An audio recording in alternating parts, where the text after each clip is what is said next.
అసలు కాదనలేదు, నేను డెఫినెట్గా వస్తాను అన్నాను. ఎందుకంటే నేను ఇప్పుడు వచ్చి బయట interviews very scared of interviews అండి. I'm very shy person. Camera ముందుండి హీరో హీరోయిన్స్ చేత డాన్స్ చేస్తూ మీకు షై ఏంటండి అసలు? అదేనండి, కెమెరా ముందు వాళ్ళతో చేయిస్తాం, మేము ఇప్పుడు కెమెరా బ్యాక్ సైడే. ఇప్పుడు ఇదిగోండి ఇలా కెమెరా ముందు రావాలంటే చిన్న టెన్షన్. ఫస్ట్ మూవీ నుంచి ఇప్పటి వరకు అంటే ఫైనాన్షియల్గా ఎస్ నేను చాలా సెక్యూర్డ్గా ఉన్నాను, నేను దీన్ని ప్రొఫెషన్గా ఎంచుకున్నందుకు ఈరోజు నాకు బాధ లేదు అని అనుకుంటున్నారా, లేదంటే ఏమైనా రిగ్రెట్స్ ఉన్నాయా? ఇప్పుడు నాతో పాటు నా ఫ్రెండ్స్ అందరూ ఉన్నారండి, నాతో పాటు చదివిన వాళ్ళందరూ అందరూ యూఎస్ యూకేలో వెల్ సెటిల్డ్ ఆర్ హైదరాబాద్లో సెటిల్డ్, అందరు సాఫ్ట్వేర్ జాబ్స్ ఆర్ అందరూ వేరే జాబ్స్లో బాగా సెటిల్ అయి ఉన్నారు. నేను ఒక్కడిని కొరియోగ్రాఫర్ అవుతానని చెప్పి కాలేజ్ డేస్ నుంచి చెప్పేవాడిని. సో మా అందరినీ కాలేజీలో అడిగేవారు, నేను కాలేజ్ డేస్ నుంచి చెప్పేవాడిని. కాలేజీలో లేపి నీ ఏమేంటని ఎవరు నన్ను అడిగితే సార్ నేను సాఫ్ట్వేర్ ఇంజనీర్ అవుదామని ఒక్కొక్కరు చెప్తుంటే నేను మాత్రం డే 1 నుంచి I want be A choreographer అని చెప్పేవాడిని. సో ఫస్ట్ ఆఫ్ ఆల్ మా లెక్చరర్స్కి నా ఫ్రెండ్స్ అందరికీ థ్యాంక్స్ చెప్పాలి. నేను అలా చెప్తే ఎవరు నవ్వలేదు ఎప్పుడు, అరే నువ్వు అవుతావురా అని చెప్పి నన్ను ఎంకరేజ్ చేశారు. సో అలా అయిన తర్వాత నేను కొరియోగ్రఫీ ఫీల్డ్లోకి వచ్చిన తర్వాత ఈవెన్ నేను ఒక 1 రూపీ ఎర్న్ చేసిన, వాళ్ళందరూ ల్యాక్స్ ఆర్ థౌజండ్స్లో ఎర్న్ చేస్తున్నా, ఎండ్ ఆఫ్ ది డే నేను ఇంటికి వెళ్ళి పడుకునేటప్పుడు నాకు అది ఇచ్చే హ్యాపీనెస్ అది ఎన్ని లక్షల కోట్లు ఇచ్చినా రాదండి. So I'm very happy. నాకు లైఫ్లో 1 డే కూడా ఒక రిగ్రెట్ లేదుకి అరే ఎందుకురా కొరియోగ్రఫీలోకి వచ్చాను, అరే ఎందుకురా ఫిల్మ్ ఇండస్ట్రీలోకి వచ్చాను అనేది ఎప్పుడు లేదు. I'm very happy and I feel I'm blessed to be in this field or to be in Tollywood.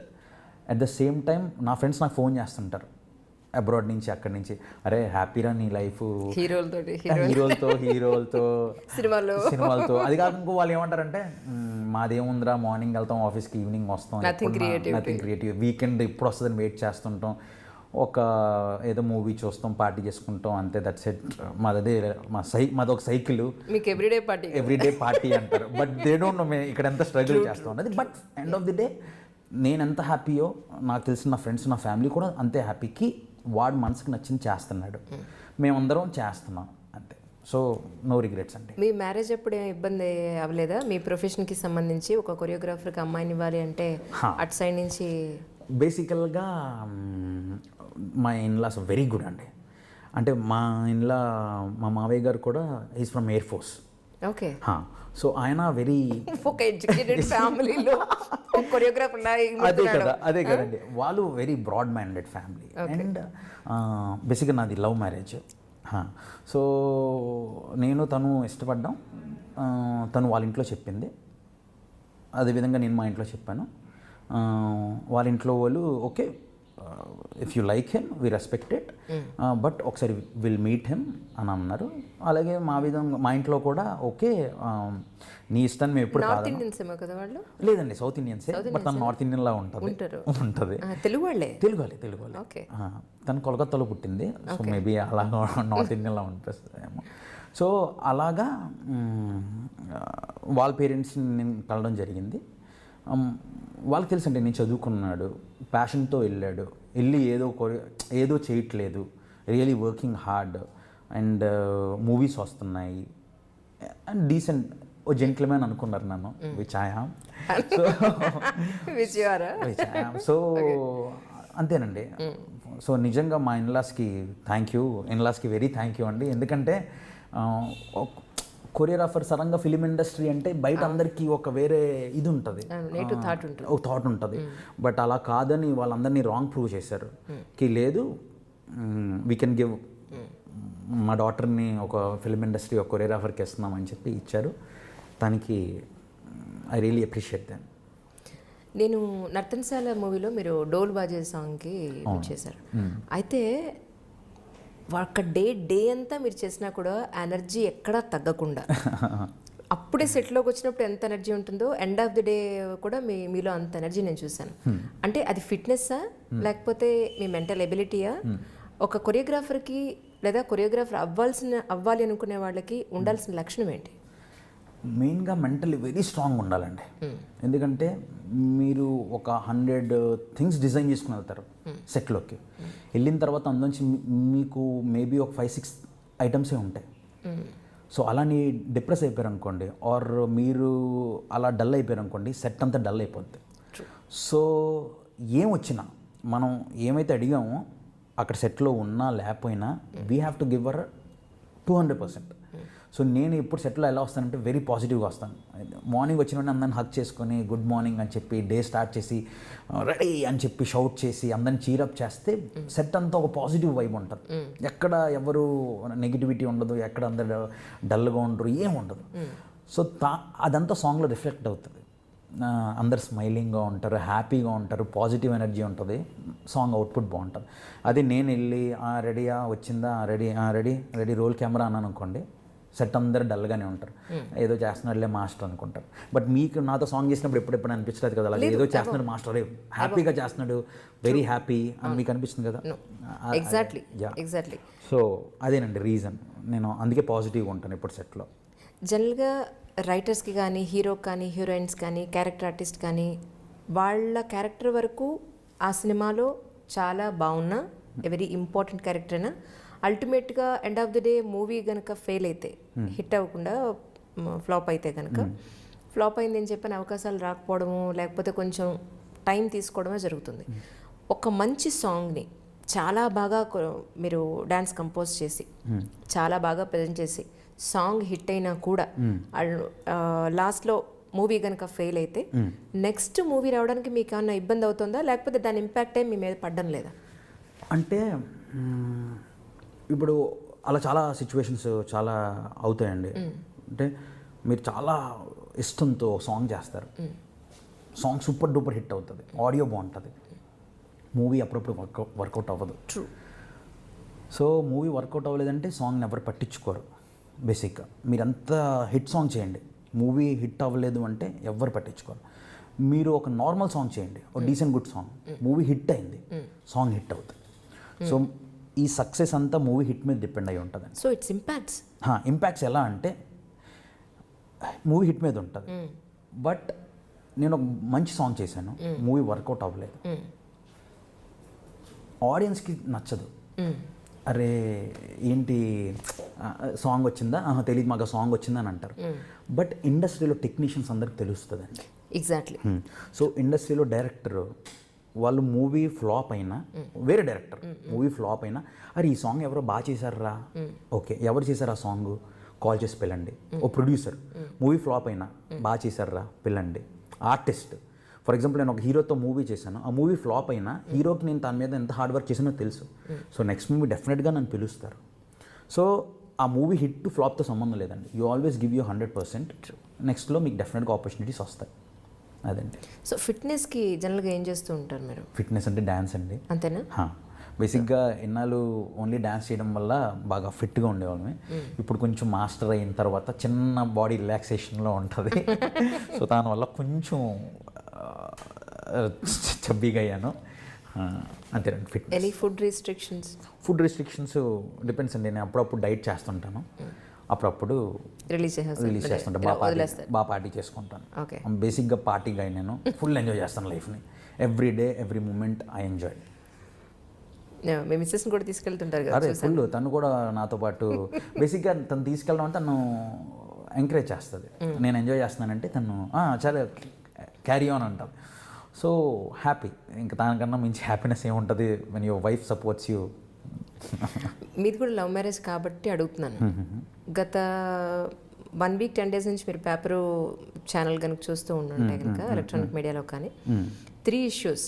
వాళ్ళు ఇష్టపడి మ్యారేజ్ చేసుకున్నారే సరే, వాళ్ళ ఏజ్ ఏంటి, వాళ్ళ కులగోత్రాలు ఏంటి అనేది తీసి పక్కన పెడితే లవ్ మ్యారేజ్ చేసుకున్నారు.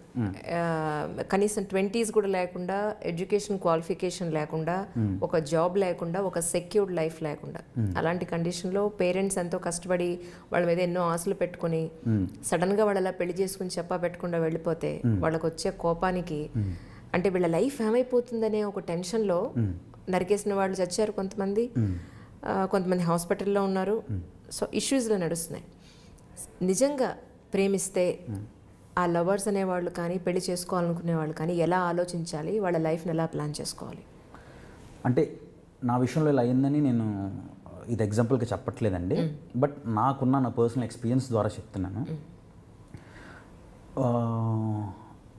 నేను కొంచెం సెటిల్ అయ్యానని నాకు నా మీద నమ్మకం వచ్చిన తర్వాత దెన్ అది నాకు అలా అయ్యింది. నేను అప్పుడు లవ్లో పడ్డానండి. అంటే లవ్ ఎప్పుడన్నా అవ్వచ్చు. ఇప్పుడు కొంచెం మందికి 9th క్లాస్లో అయింది, 10th క్లాస్లో అయింది, అది నేను రాంగ్ అంటలేదండి. బట్ నా విషయంకి వచ్చేటప్పటికి నేను సెటిల్ అయిన తర్వాత నేను లవ్లో పడ్డాను. సో అమ్మాయి పేరెంట్స్ పడ్డాం అనే దానికన్నా కూడా అల్టిమేట్గా ప్రేమించిన తర్వాత లైఫ్లో ఇద్దరు పెళ్లి చేసుకుని ఒక సెటిల్ అవ్వాలి, ఒక ఫ్యామిలీలో అని అనుకున్నప్పుడు ఖచ్చితంగా కొన్ని రిక్వైర్మెంట్స్ అనేవి అవసరం ఉంటాయి. సో ఆ పాయింట్ ఆఫ్ వ్యూలో మీరు చెప్తారని నేను ఎక్స్పెక్ట్ చేస్తున్నాను. నేనేమంటున్నానంటే నా విషయంలో అలా జరిగింది. సో అవతల పేరెంట్స్ ఏం చూసారంటే వీడు సెటిల్డా కాదా అని చూసి ఓకే సెటిల్డ్ డీసెంట్గా అని చేశారు. చాలామంది సెటిల్మెంట్ లేకుండా కూడా లవ్ చేస్తారు, అది విచ్ ఇస్ నేను రాంగ్ అంటలేదు, చేయొచ్చు. బట్ అవతల పేరెంట్స్కి మీరేంటి ఇన్ ద సెన్స్ మీరు తను ఎలా చూసుకోబోతున్నారు, తనతో ఎలా ఉండబోతున్నారు, ఇవన్నీ హామీ ఇస్తే నాకు తెలిసి మ్యాక్సిమం పేరెంట్స్ ఒప్పుకుంటారండి. వాళ్ళకి మీ మీద ఒక ట్రస్ట్ రావాలి. చాలామంది అదేవిధంగా మూర్ఖులు కూడా ఉంటారు కి మీరు ఎంత చెప్పినా వినరు. వాళ్ళకి లేదు ఇవ్వను, నాకు కొన్ని ఉన్నాయి ఎథిక్స్, నాకు కొన్ని మోరల్స్ ఉన్నాయి, నేను చేయను అని కొంచెంమంది ఉంటారు. బట్ అలాంటి సిచ్యువేషన్స్ వస్తుంటే అది అంటే ఐ డోంట్ నో తన్ని ఎలా డీల్ చేయాలో అన్నది మనం చెప్పలేమండి. సో వాళ్ళ సిచ్యువేషన్లో అలా అయ్యింది, మీరు అనేది వాళ్ళ సిచ్యువేషన్లో అలా అయ్యిందండి. వేరే వాళ్ళ సిచ్యువేషన్లో వేరేలాగా అవుతుంది. సో దీన్ని అంతా చేసి మనం రౌండ్ ఆఫ్ చేసి ఇలాగే ఉంటుందని మనం ఒక కాల్ తీసుకోలేము. It depends. ఒకరికి అలా అయింది, ఒకరికి అవ్వదు. ఒకరికి వాళ్ళ పేరెంట్ తీసుకెళ్ళి హ్యాపీగా వాళ్ళే పెళ్లి చేయొచ్చు, ఒకరికి చేయకపోవచ్చు. సో ఇప్పుడు సిచ్యువేషన్ అలా అయింది కాబట్టి మీరు క్వశ్చన్ అడిగారు కాబట్టి నేనేం చెప్తున్నానంటే మీరు కన్విన్స్ చేయగలగాలి పేరెంట్స్ని. పేరెంట్స్ ఒప్పుకోలేదా, మీరు ఇద్దరు సెటిల్ అయ్యే ఉండాలి. లేదు మీరు అమ్మాయిని తీసుకెళ్ళి పెళ్లి చేసుకున్న తర్వాత ఆ అమ్మాయి వాళ్ళ పేరెంట్స్కి ఒక ట్రస్ట్ ఇవ్వాలి. ఐఎమ్ వెరీ హ్యాపీ, నేను మీతో ఎంత హ్యాపీగా ఉన్నానో దీంతో కూడా అంతే హ్యాపీగా ఉన్నానని ఒక ట్రస్ట్ ఇస్తే most of the cases it will work. I hope most of the cases it will work. That's it అండి. మాస్టర్ అయిన తర్వాత చాలామంది డ్యాన్స్ స్కూల్స్ అవి పెడుతున్నారు. మీరైనా ప్లాన్ చేస్తారా, ఆల్రెడీ పెట్టారా? లేదండి, అంటే ఇప్పుడు ఫిలిమ్స్లో మనకు బేసిక్గా టైం దొరకదు. ఎంతసేపు movies, pre production, post production, డైరెక్టర్స్కి, మూవీ వాళ్ళకే కాదండి, ఈవెన్ కొరియోగ్రాఫర్స్ కూడా ఉంటుంది. ఒక సాంగ్ చేయాలనుకుంటుంటే సాంగ్ ముందు మీటింగ్స్ ఉంటాయి, సాంగ్ అయిన తర్వాత సాంగ్కి రిహార్సల్స్ ఉంటాయి, సాంగ్ షూట్ ఉంటుంది, దాని తర్వాత ఎడిటింగ్ ఉంటాయి. ఇలా కంటిన్యూస్గా మంత్ మొత్తం బిజీగా ఉంటాం. సో ఇందులోంచి ఒక స్కూల్ పెట్టి స్కూల్కి వచ్చే స్టూడెంట్స్కి మనం పూర్తిగా టైం ఇవ్వకుండా, స్టూడెంట్స్ ఏమో మిమ్మల్ని చూసి మేము జాయిన్ అయ్యాం, మీరు రావట్లేదు అని చెప్పి వాళ్ళు రావడం మానేసి, అది మెయింటైన్ చేయలేక తను తీసేసి, అరే మాస్టర్ ఒక డ్యాన్స్ స్కూల్ పెట్టారు తీసేశారు అని ఇవన్నీ బ్రాండ్ తెప్పించుకునే కన్నా హ్యాపీగా మూవీస్ చేసుకుంటూ నీట్గా ఉన్నానండి. ఇప్పుడు నా ఎవరికైనా స్పెషల్ క్లాస్ కావాలంటే ఏదైనా స్టూడియో హైర్ చేసుకుని అక్కడ క్లాస్ చెప్పడం ఇస్ మచ్ బెటర్. ఫుల్ క్లారిటీతో ఉన్నారు. ఫుల్ క్లారిటీ అండి. Full clarity. So nice. ఇప్పుడు ఒక సినిమాకి సంబంధించి లేదా ఒక సాంగ్ మీకు ఇచ్చినప్పుడు దాని కథ ఏంటి, హీరో ఎవరు, సిచ్యువేషన్ ఏంటి అని మీరు ఒక కొరియోగ్రాఫర్ తెలుసుకోవాల్సిన అవసరం ఉందండి? 2 types ఆఫ్ సాంగ్స్ ఉంటాయండి. ఒకటి మోంటాజ్ సాంగ్, ఒకటి డాన్సింగ్ సాంగ్. డాన్సింగ్ సాంగ్ అంటే షూట్ అవుతుంది, మూవీ అవుతుంది, స్టోరీలో కట్ చేస్తే ఒక డ్రీమ్ సాంగ్ ఆర్ కట్ చేస్తే ఒక set song. This is very simple. Simple అంటే I mean easier. Like director వెళ్తే హీరో హీరోయిన్ కట్ చేస్తే సాంగ్కి వెళ్ళారండి, ఒక సెట్లో చేద్దామండి, ఇది మాకు ఇచ్చే ఇన్పుట్. ఇప్పుడు దీని ఇన్పుట్ బట్టి సెట్లోకి వెళ్ళారు, ఎలాంటి సెట్, మోడర్న్ సెట్టా ఫోక్ సాంగ్ బట్టి సాంగ్ విని ఆ సెట్ ఏంటో డిజైన్ చేసేస్తాం. ఇది వన్ వే ఆఫ్ సాంగ్స్కి చేయవలసిన shoot. But the most complicated thing is to shoot a montage song. Okay. Montage song ఏంటంటే ఒక మూవీ వెళ్తుంది, అందులో కరెక్ట్గా పడే సాంగ్ స్టోరీని తీసుకెళ్లే సాంగ్. సో అప్పుడు మాకు డైరెక్టర్తో నరేషను మేము ఆ కథలో కూర్చొని అసలు ముందేం జరిగింది, ఈ సాంగ్ తర్వాత ఏం జరుగుతుంది, హీరో క్యారెక్టర్ ఏంటి, హీరోయిన్ క్యారెక్టర్ ఏంటి, అసలు ఏం జరిగింది, అసలు ఏం జరుగుతుంది, ఏం జరగబోతుంది, ఇప్పుడు నాకు తెలియాలి అంటాం అని సాంగ్ గురించి మొత్తం డీటెయిల్స్ తీసుకొని వాళ్ళు ఇచ్చిన ఇన్పుట్స్ తీసుకొని, ఎందుకంటే నేను యాజ్ అ కొరియోగ్రాఫర్గా హీరో ఇలా తిరిగి ఇలా అనాలంటాను నేను. క్యారెక్టర్ ప్రకారం హీరో అది కాదు, హీరో కామ్గా వెరీ సటిల్గా ఉండే క్యారెక్టర్ అనుకోండి, ఓకే, వర్కౌట్ అవ్వదు. సో అందుకే అసలు ఆ క్యారెక్టర్ ఏంటి, పద్ధతి గల క్యారెక్టర్, ఓకే. సో ఆ క్యారెక్టర్ బట్టి ఆ బాడీ లాంగ్వేజ్ ఏం చేస్తుంది, స్టోరీలో ఎలా తీసుకెళ్తారు. ఆఖరికి ఒక హీరో హీరోయిన్ కూర్చుని కాఫీ షాప్లో కాఫీ తాగుతున్నారు సాంగ్లో, తానుకు కూడా వి వర్క్ సో హార్డ్ అండి. హీరో బాడీ లాంగ్వేజ్ ఏంటి, హీరోయిన్ బాడీ లాంగ్వేజ్ ఏంటి, వాళ్ళు తాగే కప్స్ ఎలా ఉంటాయి, లవ్లో ఉన్నారా, లవ్లో ఉంటే ఒక కలర్ కప్స్ ఇస్తాం, లవ్లో లేరు ఫ్రెండ్షిప్పా ఒక కలర్ కప్స్, తన బ్యాక్గ్రౌండ్ ఏంటి, హీరోయిన్ వేసుకునే డ్రెస్ ఏంటి, హీరోయిన్ హెయిర్ ఫ్లో అవుతుందా లేదా, హీరో హీరోయిన్ తాగుతూ చూస్తున్నాడా, తాగిన తర్వాత చూసాడా, అది చూడలేదా, కప్పుని చూస్తున్నాడా, వెయిటర్తో ఇవన్నీ డిజైన్ చేయాలి. జనాలు అనుకుంటారు ఏదో కాఫీ షాప్లో చేస్తారు సాంగ్ అయిపోయింది అనుకుంటారు, కానీ ప్రతి మోంటాజ్కి minute point we work so hard and every minute దానికి. తనకి మనకు మంచి లిరిసిస్టులు ఉన్నారు, వాళ్ళు ఇచ్చే లిరిక్స్ ఆ భావం ఎక్కడ మిస్ అవ్వకుండా అందులోనే ఉంటూ చెప్పడం అన్నది challenging job for choreographers.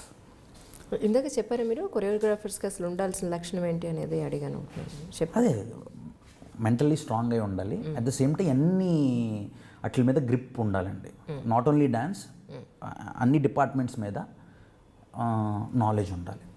So that కొరియోగ్రాఫర్కి it will be easy or else it will complicated.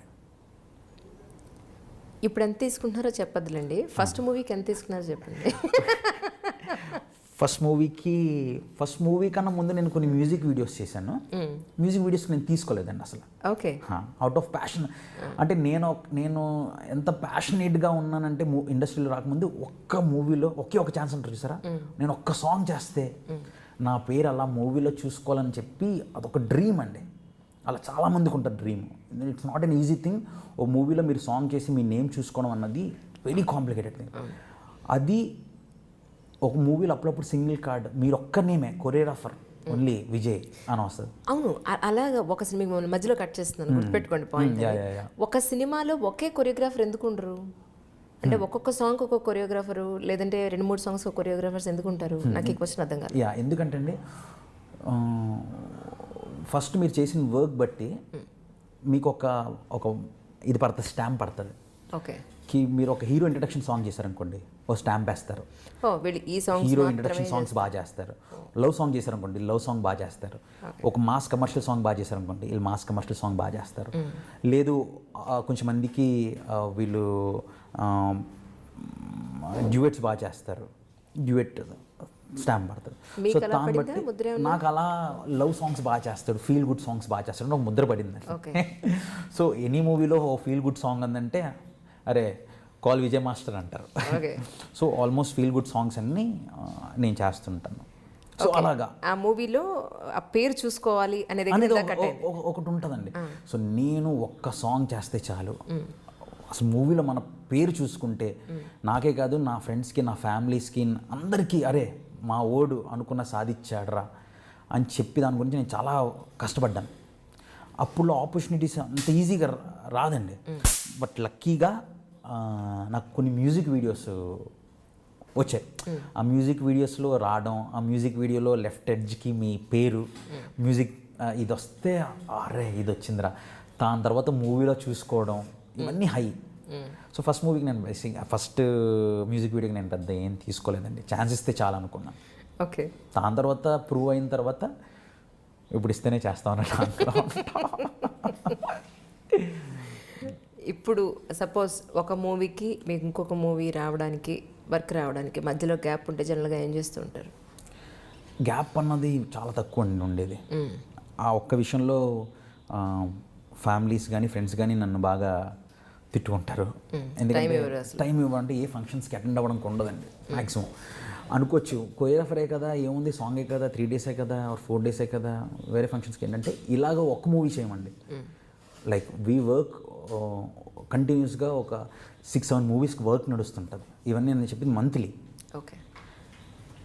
Work నడుస్తున్నప్పుడు ఈ మూవీకి లొకేషన్స్కి వెళ్ళాలి, వెంటనే సాంగ్ వస్తుంది. ఈలోపు ఇంకో మూవీ లొకేషన్స్కి వెళ్ళాలి, ఆ మూవీ రిహార్సల్స్ చేయాలి. ఈలోపు ఈ మూవీ ఎడిటింగ్ వస్తుంది, ఆ మూవీ ఎడిటింగ్ చేస్తుంటే ఈ మూవీ షూట్ వస్తుంది. ఇలా డే అండ్ నైట్ వర్క్స్ నడుస్తూనే ఉంటాయండి. సో అంత టైం ఉండదండి. మ్యాక్సిమం టైం ఒకవేళ దొరికితే నేను మూవీస్ ఎక్కువ చూస్తుంటాను. ఓకే. సో ఒకే రోజు వెళ్ళి ఒక 2-3 మూవీస్ ఫినిష్ చేసేస్తాను థియేటర్స్కి వెళ్ళి. సో అలాగా అంతే, అదే నా ఫేవరెట్. ఆర్ ఫ్రెండ్స్తో బాగా హ్యాంగ్ అవుట్ అవుతాను. మరీ టైం ఉందంటే ఎప్పుడన్నా నైట్స్ వెళ్ళి క్రికెట్ ఆడతానండి. నైట్ ఆడతారు? నైట్ క్రికెట్స్ ఆడతాను. నైట్ క్రికెట్ ఆడడం ఇష్టం. ఫ్రెండ్స్ అందరూ నైట్స్ క్రికెట్ ఆడుతుంటాం. ఇప్పుడు ఇందాక మీరు మాట్లాడారు లొకేషన్కి వెళ్ళడం అనేది. ఒక సాంగ్కి సంబంధించి లొకేషన్కి వెళ్ళినప్పుడు ఆ లొకేషన్లో ఉన్న కలర్స్, అలాగే వీళ్ళు వేసుకునే costume colours, at the same time అక్కడ వేసుకునే ప్రతి ఆర్నమెంట్ దగ్గర నుంచి మీకు తెలియాల్సిన అవసరం ఉందా? మీరు ఇన్వాల్వ్ అవుతారా? అంటే ఇన్వాల్వ్ అవుతే బాగుంటుందండి, అవుట్పుట్ బాగుంటుంది. బట్ లక్కీగా మనకు మంచి సినిమాటోగ్రాఫర్స్ ఉన్నారు, వాళ్ళే మ్యాక్సిమం ఇవన్నీ చూసుకుంటారు. ఓకే. అంటే ఒక కలర్ ప్యాలెట్ ఏమైనా పెట్టుకుంటే దాని మీద ఫర్ ఎగ్జాంపుల్ ముందే చెప్పేస్తారు ఎల్లోస్ రెడ్స్ యూస్ చేయట్లేదని ఓకే సాంగ్లో. సో దాన్ని బట్టి ఏం చేస్తామంటే ఎల్లోస్ రెడ్స్ లేని ప్రాపర్టీసే తీసుకుంటాం. ఓకే. సో ఫ్లవర్స్ ఉన్నాయనుకోండి, ఎల్లో రెడ్స్ తీసుకోం. సో ఎందుకు అసలు ఫ్లవర్స్ తీసేద్దాం, ఇందులో ఫ్లవర్స్ వద్దు, వేరే ఏదైనా పెడదాం. సో అలాగా ముందే అందరూ అనుకుంటాం ఈ కలర్స్ వాడద్దు, లేదా ఈ కలర్స్ వాడదాం, ఆర్ ఈ ప్రాపర్టీస్ వద్దు, ఇది వద్దు, లేదు ఇది వాడదామంటే ఇది ఆల్రెడీ వాడేసాము. అలా అలా డిస్కషన్ అందరు కూర్చుని, ఇప్పుడు మనం ఎలా డిస్కస్ చేస్తున్నాం అలాగ గ్రూప్ ఆఫ్ మొత్తం టీం అందరు కూర్చొని డిస్కస్ చేస్తాం. డిస్కస్ చేసి వర్క్ చేసి ఇవన్నీ తెలియడం వల్ల ఒక చిన్న అడ్వాంటేజ్ ఏంటంటే మీ సెట్లో ఏం జరుగుతుందని చెప్పి. అంతేనండి, ఏం జరుగుతుందనేది మీకు తెలిస్తే డెఫినెట్గా ఆ కాన్ఫిడెన్స్ కానీ అవుట్పుట్ కానీ వేరుగా ఉంటుంది. ఏం జరుగుతుందో మీకు తెలియకుండా అక్కడ ఏంటి తను అది వేసుకున్నాడు ఏంటి, మెడలో కర్చీఫ్ కట్టుకున్నాడు ఏంటి అని అడిగాం అనుకోండి, ఏమండి ఇది కెమెరామెన్ చెప్పారు అంటే, ఓహో సార్ చెప్పారా నాకు తెలియదు సార్ అని నేను అనొచ్చు. లేదా నేను లేదు నువ్వు. కొన్ని మిస్కమ్యూనికేషన్స్ వల్ల చాలా మిస్అండర్స్టాండింగ్స్ వస్తాయి కదండి సెట్లో. అదేనండి కదా, అది ఇలాంటి సిచ్యువేషన్లో లేదు, ముందే అందరు కూర్చొని డిస్కస్ చేసుకున్నాం అనుకోండి.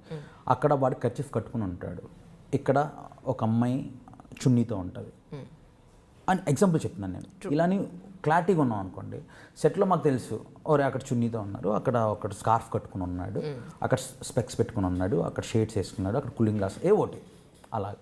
సో అందరూ ముందుగా డిస్కస్ చేసుకుంటే అందరు సేమ్ పేజ్ మీద ఉంటాం. అందుకే ఓ సాంగ్కి ముందు వర్క్ చేయడం అన్నది చాలా ఇంపార్టెంట్ అండి. ఆర్ ఎల్స్ చిన్న మిస్కమ్యూనికేషన్ వచ్చినా నెక్స్ట్ మూవీకి వెళ్ళేటప్పటికి ఈ మూవీలో అదే హీరో, ఆ కెమెరామెన్, ఆ ఎడిటరు, ఆ డైరెక్టరు, ఆ కాస్ట్యూమరు, ఆ హీరోయిన్, ఆ డైరెక్టరు 6-7 డిఫరెంట్ మూవీస్కి వెళ్తారండి. ఒక్కరితో మిస్కమ్యూనికేషన్ వచ్చినా వేరే మూవీకి వచ్చేసరికి వద్దండి నేను అంత కంఫర్టబుల్ కాదంటారు. మీరు ఎంత కంఫర్టబుల్గా, ఎంత అండర్స్టాండింగ్, అంత మ్యూచువల్గా అందరు వర్క్ చేస్తే నెక్స్ట్ మూవీస్కి వాళ్ళు వెళ్ళినా దిల్ రిఫర్ యూ, దిల్ నాకు ఆయన కంఫర్ట్ అంటారు. సో ఇప్పటికొచ్చి నేను ఆల్మోస్ట్ నేను చేసే వర్క్స్ అన్నీ అంతేనండి. నేను ఎప్పుడు ఏ రోజు వెళ్ళి సార్ నాకు వర్క్ ఇవ్వండి, ఇది నా వర్క్స్ చూడండి అని ఎప్పుడు చేయలేదండి. అన్నీ నేను ఆర్టిస్టులకి నేను సెట్లో ఇచ్చే కంఫర్ట్, నేను ఇచ్చే పాజిటివ్ ఎనర్జీ వల్ల నాకు వేరే మూవీస్ ఆపర్చునిటీ వచ్చాయి. సెట్లో కెమెరామెన్స్ కానీ యాక్టర్స్ కానీ మీతో వర్క్ చేసేవాళ్ళు ఎవరైనా సరే మీకన్నా సీనియర్ పర్సన్స్ ఉన్నప్పుడు జనరల్గా ఏ ఫీల్డ్లో అయినా ఈగోయిస్టిక్ పర్సన్స్ ఉండడం అనేది చాలా కామన్గా చూస్తూ ఉంటాం. ఈ రోజున్న మూడ్ రేపు ఉండదు. అది మనకనే కాదు, జనరల్గా కామన్గా మనిషి అన్న వాడికి ఒకరోజు కోపం ఎక్కువ ఉండొచ్చు, ఒకవేళ నీరసంగా ఉండొచ్చు, ఇంకో రోజు సమ్ మూడీగా ఉండొచ్చు. సో అలాంటి కండిషన్స్లో మీతో పాటు వర్క్ చేసేవాళ్ళు మీకు మధ్య ఆ గ్యాప్ని ఎలా ఫీల్ చేస్తారు? జనరల్గా మీకన్నా సీనియర్ పర్సన్స్ ఉన్నారు కెమెరామెన్, మీ పాయింట్ ఆఫ్ వ్యూని వాళ్ళకి ఎక్స్ప్లెయిన్ చేయాలి, కానీ వాళ్ళు ఆ పాయింట్లో లేరు, వాళ్ళు వేరే పాయింట్లో ఉన్నారు, వాళ్ళు మీరు కన్విన్స్ చేయాలి ఖచ్చితంగా, డెఫినెట్గా చేయాలి. సో అలాంటి కండిషన్స్లో చాలా పేషెన్స్ అవసరం ఉంటుంది. సో మీరు ఎలా డీల్ చేస్తారు అలాంటి సిచ్యువేషన్స్ని? ఒక్క చిన్న అడ్వాంటేజ్ ఏంటంటే అండి, బేసిక్గా సాంగ్ అనేటప్పటికి అందరు చాలా ఎనర్జెటిక్గా ఉంటారు. సీన్లు అవన్నీ జరుగుతున్నప్పుడు అందరు అలాగా ఉంటారు. సో అప్పుడు మూడ్ స్వింగ్స్ ఇవన్నీ ఉంటాయేమో. సాంగ్ వచ్చేటప్పటికి అందరూ తెలియకుండా ఒక పాజిటివ్ ఎన్విరాన్మెంట్ క్రియేట్ అయిపోతుంది. సో ఏముంది, యాజ్ అ కొరియోగ్రాఫర్గా నీకు తెలిసి నీకేం కావాలో, సినిమాటోగ్రాఫర్ దాన్ని ఎన్హాన్స్ చేస్తారు. సార్ నేను ఇలా అనుకుంటున్నాను సార్ అంటే డెఫినెట్గా బాగుంది చేద్దాం అంటారు. సార్ నేను ఇలా అనుకుంటున్నాను సార్ అంటే దీనికన్నా నేను ఇంకోటి చూపిస్తాను, ఇది కూడా చూడు అంటారు. సో డెఫినెట్గా మనకన్నా మంచి అవుట్పుట్ వాళ్ళు ఇస్తున్నప్పుడు మనం ఎందుకు కాదంటామండి. సో అదంతా మ్యూచువల్గా ఉంటుందండి. బయట అనుకుంటారేమో కి కమ్యూనికేషన్ అవుతుందేమో, ఆ గ్యాప్ ఉంటుందేమో, మనం పెద్దోళ్ళకి వెళ్ళి చెప్పలేమేమో అని. అలా ఏం ఉండదండి. మీరు ఏమనుకుంటున్నారో, మీకేం కావాలో దాని గురించి మీరు ఎంతన్నా ఫైట్ చేయొచ్చు. దానికి అందరు సపోర్ట్ చేస్తారు ఎప్పుడు అది మంచి అవుట్పుట్ ఆర్ మంచి కంటెంట్ అయితే. లేదండి ఇది కాదు ఇంకోటి చేద్దాం అంటారు. అంతే తప్ప ఏంటి నువ్వు ఇది చెప్పవు, కుదరదు, చెయ్యను, వెళ్ళిపో, అలాంటివి ఎప్పుడు ఉండవండి. బెటర్ ఆల్టర్నేటివ్ ఏంటి, బెస్ట్ అవుట్పుట్ ఇవ్వడానికి ట్రై చేస్తారు అందరూ. డాన్సర్స్ని, బ్యాక్గ్రౌండ్ డాన్సర్స్ని ప్రిఫర్ చేయడానికి ముంబై నుంచో చెన్నై నుంచో ఎక్కువగా ప్రిఫర్ చేయడానికి కారణం ఏంటి? అంటే మన తెలుగు వాళ్ళు కొంచెం పర్సంటేజ్ వైజ్ కొంచెం తక్కువే ఉన్నారు. అంటే అది ఫిజికల్గా అంటే ఫిజిక్ ప్రాపర్ మెయింటైన్ చేయకపోవడమా, అంటే ఫిట్నెస్ అనండి, లేదు అని అంటే బాడీ మూమెంట్స్ అనండి. కొంత డాన్సర్స్కి బాడీలో కొంత ఉండాలి అని అంటారు కదా. సో అలాంటిదైనా ల్యాక్ ఆఫ్ పర్సన్స్ మీకు ఇక్కడ దొరకడం లేదా? సమస్య ఏంటి అనేది ఇన్నాళ్ళు ఉండేదండి. అంటే బాలీవుడ్ డాన్సర్స్కి ఎందుకు వెళ్ళేవారంటే కొంచెం వెల్ మెయింటైన్డ్ స్కిన్ టోన్ కోసం వీటి కోసం వెళ్ళేవారు. మన వాళ్ళు వెళ్ళి బాలీవుడ్ నుంచి హైర్ చేసుకునేవారు. బాలీవుడ్ వాళ్ళు వెళ్ళి ఫారెన్ నుంచి ఫిరంగ్స్ని వాళ్ళు హైర్ చేసుకునేవారు. ఎందుకంటే వాళ్ళకి బాలీవుడ్ సరిపోయేది కాదు, వాళ్ళకి ఇంకేదో కావాలని వాళ్ళు ఫారెన్కి వెళ్ళేవారు. మన వాళ్ళకి ఏంటి, మనకి బాలీవుడ్ కావాలని చెప్పి వెళ్ళేవారు. బట్ లక్కీలీ ప్రజెంట్ మొత్తం అంతా మారిపోయిందండి. ప్రజెంట్ మన హైదరాబాద్ డాన్సర్స్ ఆర్ మన AP Telangana dancers one of the best dancers ఇండస్ట్రీస్లో. ఓకే. సో ఇప్పుడు మాకు అంత బయటికి వెళ్ళి హైదరాబాద్ నుంచి అక్కడి నుంచి ముంబై నుంచి తెచ్చుకునే అవసరం లేదండి. మనకి ఇక్కడే మంచి డాన్సర్స్ ఉన్నారు who are very good at dancing, who are good looking, well maintained. So ఇప్పుడంతా చేంజ్ అయిపోయిందండి. ఇప్పుడంతా ఇక్కడే మాకు ఏ సాంగ్ కావాలన్నా ఏది కావాలన్నా ఇక్కడే. మ్యాక్సిమము ఫర్ ఎగ్జాంపుల్ మనకు ఒక 50 or 100 డాన్సర్స్ కావాలన్నారు అనుకో, ఆల్రెడీ మనకి ఇక్కడి నుంచి మనం 50 తీసుకుంటాం. ఇంకా జనాలు లేరు అనుకోండి, అప్పుడు we go to Mumbai and we hire them. Okay, అంతే తప్ప దానికి ఈ డ్యాన్స్ షోస్ ఇప్పుడు ఏమైనా ఉపయోగపడుతున్నాయండి? డాన్స్ షోస్ చాలా ఉపయోగపడుతున్నాయండి. ఎందుకంటే డాన్స్ షోస్ నుంచి యంగ్ టాలెంట్ చాలామంది వస్తున్నారు. At the same time end of the day మీరు డాన్స్ షోస్ చేయండి, ఎన్ని చేయండి, ఎవ్రీవన్ అందరికి ఒక డ్రీమ్ ఉంటుంది ఫిలింలో చేయాలని, మూవీస్లో చేయాలని. సో వాళ్ళందరూ అక్కడి నుంచి డాన్స్ షో అన్నది వాళ్ళకి ఒక ప్రాక్టీస్ లాగా అక్కడి నుంచి వాళ్ళందరూ మూవీస్లోకి వస్తున్నారు. సో అక్కడ వచ్చే వాళ్ళందరికీ ఆల్రెడీ అర్థమైపోతుంది కెమెరా ముందు ఎలా ఉండాలి, ఏం చేయాలి. సో వాళ్ళు బాగా అంటే గ్రూమ్ చేసుకుని వస్తున్నారు. సో చాలా అడ్వాంటేజ్ అండి రియాలిటీ షోస్ ఇట్ల వల్ల మనకు మంచి డాన్సర్స్ వస్తున్నారు.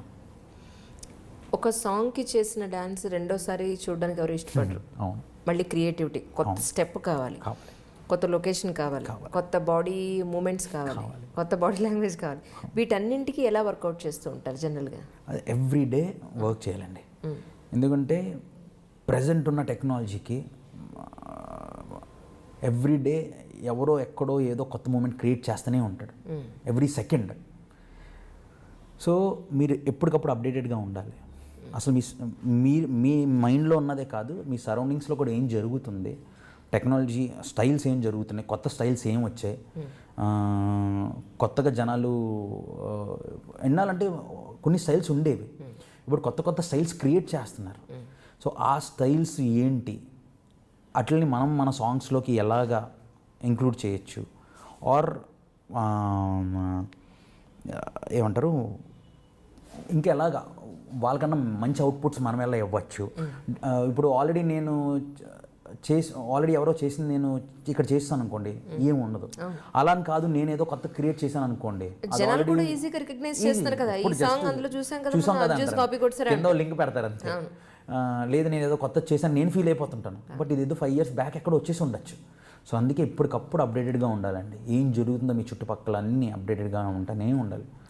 అంటే ఇంగ్లీష్ ఆల్బమ్స్లో కానీ హిందీ ఆల్బమ్స్లో కానీ చాలా కొత్త కొత్త కాన్సెప్ట్స్ వస్తున్నాయి. అంటే చాలామంది అనేది ఏంటంటే అందులో అవి చూసి కొంత మన వాళ్ళు అప్డేట్ కూడా అవుతున్నారు. అది చూసి అందులోంచి ఒక చిన్న క్లిప్ తీసుకుని దాన్ని ప్రాక్టీస్ చేసి దానికి మన మసాలా కొంత యాడ్ చేసి దాన్ని ఒక న్యూ స్టెప్ కింద కూడా చేస్తున్నారు అనేది కొంత టాక్ ఉంది. నిజమేనంటారా ఇది? అంటే ఎనీ అదర్ లాంగ్వేజ్ సాంగ్స్ కానీ కంపల్సరీ అండి. అదే అంటారు కదా, ఇన్స్పైర్ అవుతాం, కాపీ కొట్టం. అదేనండి డెఫినెట్. ఏదైనా అంటే ఇప్పుడు మనం ఇప్పుడు డ్యాన్స్ చేస్తున్నంత మైకిల్ జాక్సన్దేనండి. ఆ మూన్ వాక్ కానీ ఏదన్నా వాక్స్ కానీ ఏం చేస్తున్నా Michael Jackson inspiration. As it ఈస్గా ఆయన చేసిన మూన్ వాకే ఎన్నో మూవీస్లో కూడా పెట్టారు. మనం మూవీస్ అన్ని హిట్ అయ్యాయి. బట్ దాన్ని మనం ఎలా ఇంట్రెస్టింగ్గా మన సాంగ్లో ఇంక్లూడ్ చేస్తాం అన్నది ఇట్స్ ఆర్ క్రియేటివిటీ. అది డెఫినెట్గా ఉండాలి. పక్క నుంచి ఇన్స్పైర్ అవడం తప్పలేదు. అలా అందరు ఇన్స్పైర్ అయ్యి చేస్తారండి. ఈవెన్ నేను చాలా వాటికి ఇన్స్పైర్ అవుతాను. ఇంట్రెస్టింగ్ అనిపించింది తీసుకుని దాన్ని మన దాంట్లోకి ఎలా, మన స్టైల్, మన నేటివిటీలోకి ఎలా ఇంక్లూడ్ చేస్తాం అన్నది చేస్తాం. ఎన్నాళ్ళు పట్టింది మీరు ఈరోజు ఈ స్టేజ్కి ఒక సీనియర్ పర్సన్గా